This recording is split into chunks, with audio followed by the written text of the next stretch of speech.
Electrical easy में आपका फिर से स्वागत है। आज मैं बात करने वाला हूँ निकल आयरन सेल के बारे में। देखते हैं। देखिए, निकल आयरन सेल को एडिशन सेल भी कहते हैं। ये एक क्षारीय सेल है। क्षारीय सेल का अर्थ है क्या, यहाँ पे जो भी आपको इलेक्ट्रोलाइट यूज हो रहा है वो आपको यहाँ पे जो भी इलेक्ट्रोलाइट यूज हो रहा है वो आपको क्षारीय रूप में है। देखिए, पहले तो क्षारीय अम्लीय में क्या होता है समझ लीजिए कि क्षारीय में आपका हमेशा हाइड्रोजन की मात्रा होती है और अम्लीय में अम्लीय में आपका हाइड्रोजन की मात्रा होती है और क्षारीय में हाइड्रोक्साइड की मात्रा होती है, OH की मात्रा होती है। तो ये चीज़ ध्यान हमेशा रखिएगा कि जहाँ भी OH ज़्यादा होता है वहाँ पे क्षारीय होता है और हाइड्रोजन जहाँ ज़्यादा होता है वो अम्लीय होता है। ये कंसेप्ट आपको पहले क्लियर हो जाना चाहिए। ठीक है, आगे बढ़ते हैं इसके बारे में। अब देखिए, एक क्षारीय सेल है। अब इसका कंस्ट्रक्शन क्या है? इसका कंस्ट्रक्शन इस प्रकार से है कि इसका ये पॉजिटिव टर्मिनल हो गया, ये जो पॉजिटिव टर्मिनल जो स्टील रॉड के द्वारा जुड़ी रहती है, ठीक है, ये पॉजिटिव टर्मिनल हो गया, ये नेगेटिव टर्मिनल हो गया। ठीक है, उसका ये कंटेनर हो गया, ऊपर से कंटेनर हो गया आपका। अब देखिए इसमें क्या होता है, इसमें आपको छोटे छोटे पॉकेट्स भरे जाते हैं। जो पॉकेट्स में क्या होता है, आपको दो चीज़ होते हैं। पहला होता है निकेल हाइड्रेट और दूसरा होता है आपको आयरन हाइड्रेट। तो देखिए यहाँ पर भी OH है, OH है, तो ये क्षारीय का ही निशानी है। निकेल हाइड्रेट और आयरन हाइड्रेट। हाइड्रेट जो होता है क्षारीय को रिप्रेजेंट करता है। ठीक है, निकेल जो है आपको पॉजिटिव प्लेट का काम करेगा, एनोड का काम करेगा, और आयरन हाइड्रेट जो है कैथोड का काम करेगा, निगेटिव का काम करेगा।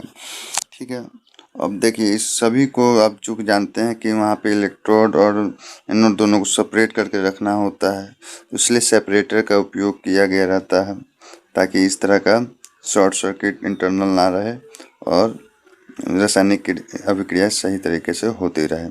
अब देखते हैं यहाँ पे हम ये तो जान गए कि आपको एनोड और कैथोड कौन होता है। अब देखते हैं इलेक्ट्रोलाइट के तौर पे, हम देखते हैं उसमें इलेक्ट्रोलाइट के तौर में वहाँ पे दो घोल मिला के रखा जाता है। एक होता है पोटेशियम हाइड्रोक्साइड KOH, ये भी देखिए OH है, ये भी क्षारीय ही है। पोटेशियम हाइड्रोक्साइड और लिथियम हाइड्रेट, ये भी क्षारीय है। तो इस प्रकार से आपका इसका कंस्ट्रक्शन होता है, जिसमें आपको इलेक्ट्रोलाइट के तौर पे मैंने बता दिया potassium hydroxide plus lithium hydrate होता है, और एनोड के तौर पे आपका निकेल हाइड्रेट और कैथोड के तौर पे आयरन हाइड्रेट काम करता है। उसके बाद इसका पॉकेट के तौर पे होता है ये। इस पॉकेट में ही कुछ में आपको निकेल हाइड्रेट भरे जाते हैं जो पॉजिटिव प्लेट का निर्माण करते हैं, और कुछ में आयरन हाइड्रेट रखते हैं निगेटिव प्लेट का निर्माण करते हैं, और सेपरेटर द्वारा दोनों को अलग रखा जाता है। उसके बाद आपका इस प्रकार से इसका आपका डायग्राम होता है, देखने में ऐसा ही होता है। बाकी आगे हम बात करेंगे इसमें किस प्रकार से केमिकल रिएक्शन होता है और कैसे ये काम करता है। आइए अब देखते हैं निकेल आयरन सेल में किस प्रकार से आपको चार्जिंग और डिस्चार्जिंग अभिक्रिया में ये क्या केमिकल रिएक्शन होते हैं और क्या प्रोडक्ट बनते हैं। देखिए, एक चीज़ बताना चाहूँगा आपको, जो भी सेकेंडरी सेल है, चाहे लेड एसिड सेल है चाहे निकेल आयरन सेल है, जहाँ भी आपको चार्जिंग और डिस्चार्जिंग की प्रोसेस चलेगी वहाँ पे एक कंडीशन याद रखिएगा।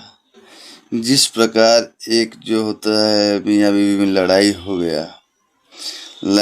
गया, उसके बाद उन लोग क्या किया, डिवोर्स ले लिया। डिवोर्स लेके फिर दूसरा शादी किया, फिर वहाँ लड़ाई हुआ, तब उसको पहले वाले का इम्पोर्टेंस पता चला तो वापस लौट के वहीं आ गया। तो लौट के आ जाना वो डिस्चार्जिंग है। वहाँ की तरफ भाग जाना, पहले वाले को छोड़ के दूसरी तरफ भाग जाना, वो चार्जिंग है। इसी टर्म्स को याद रखिएगा तो दिक्कत नहीं होगा समझने में। अब चलिए इस टर्म्स के आधार पे हम आपको समझाते हैं। देखिए चार्जिंग, अब देखिए चार्जिंग में हम जानते हैं कि इलेक्ट्रोलाइट के तौर पे हमको KOH यूज हुआ था। अब ये विद्युत अपघटन के तहत ये KOH में तलाक हुआ, ठीक।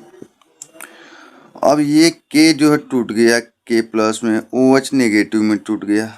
हम जानते हैं पॉजिटिव जो है भागेगा तो साथी ढूंढने के लिए नेगेटिव को ढूंढेगा, नेगेटिव है तो पॉजिटिव को ढूंढेगा, तो ये भाग जाएगा एनोड पास, ये भागेगा कैथोड पास, ठीक है। और फिर बात समझिएगा, अब देखिए ये लोग इस लोग के बीच में केमिकल रिएक्शन कैसे हो रहा है। एनोड में हम जानते थे निकल हाइड्रोक्साइड था, जिसमें कि पॉजिटिव और नेगेटिव, निकल और हाइड्रोक्साइड नेगेटिव है, निकल पॉजिटिव हाइड्रोक्साइड नेगेटिव। ये 2OH इसके पास आ गया, तो अब देखिए दोनों जो है एक समान है, तो ये जो है बहन की तरह है, मतलब इसके साली इधर ये है। अब साली कहती जीजा जी से कि जीजा जी हम भी रहेंगे अभी, तब मना नहीं करता है, तो सब मिल के रह जाते हैं, तो NiOH4 बन जाता है।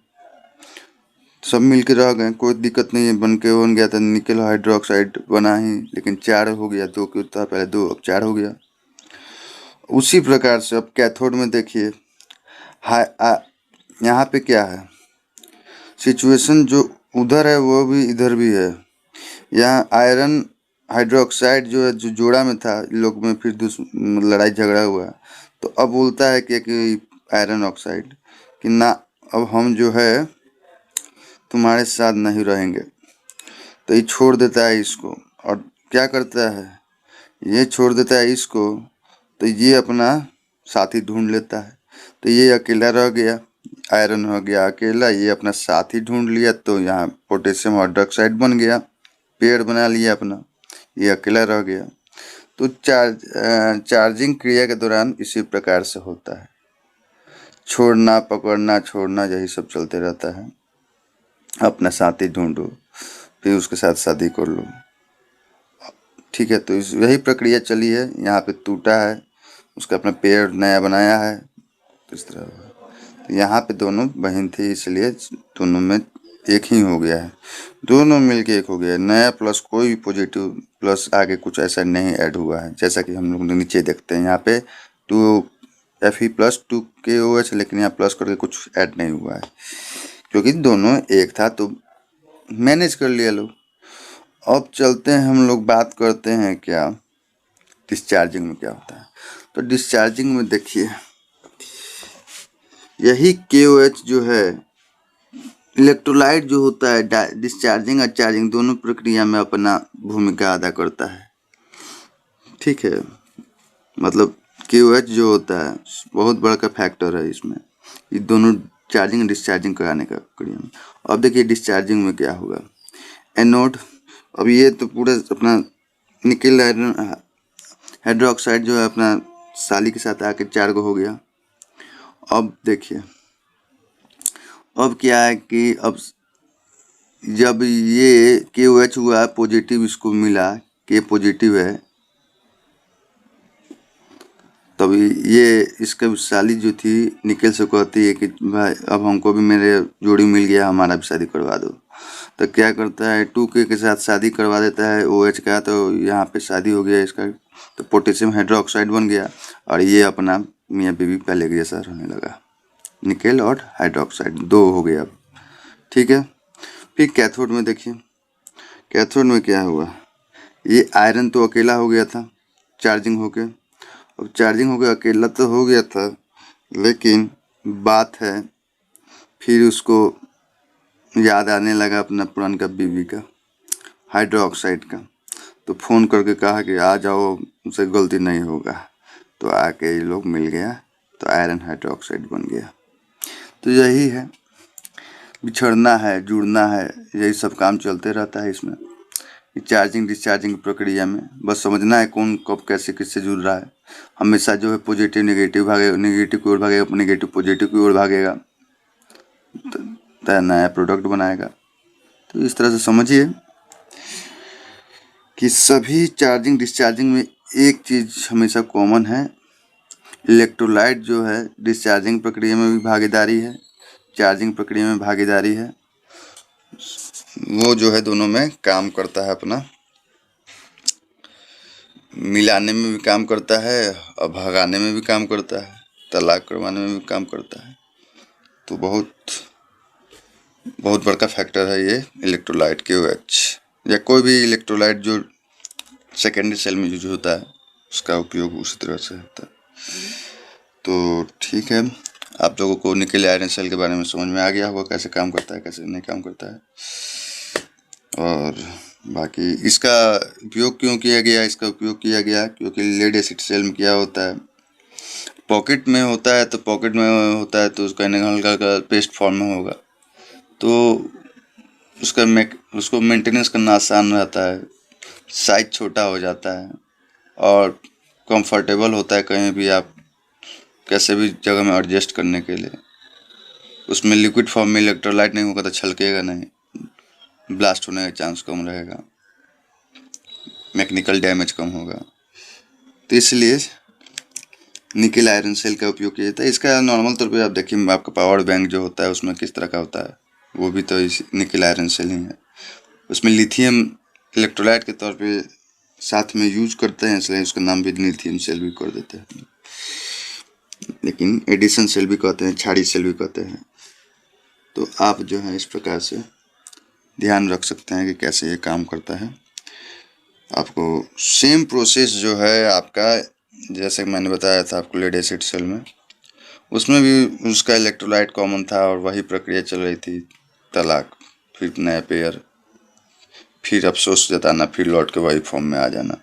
तो यही प्रक्रिया चलती रहती है, आपको समझना होगा कैसे कैसे वो जुड़ रहे हैं, कैसे टूट रहे हैं। तो आप लोगों का वीडियो देखने के लिए बहुत बहुत धन्यवाद।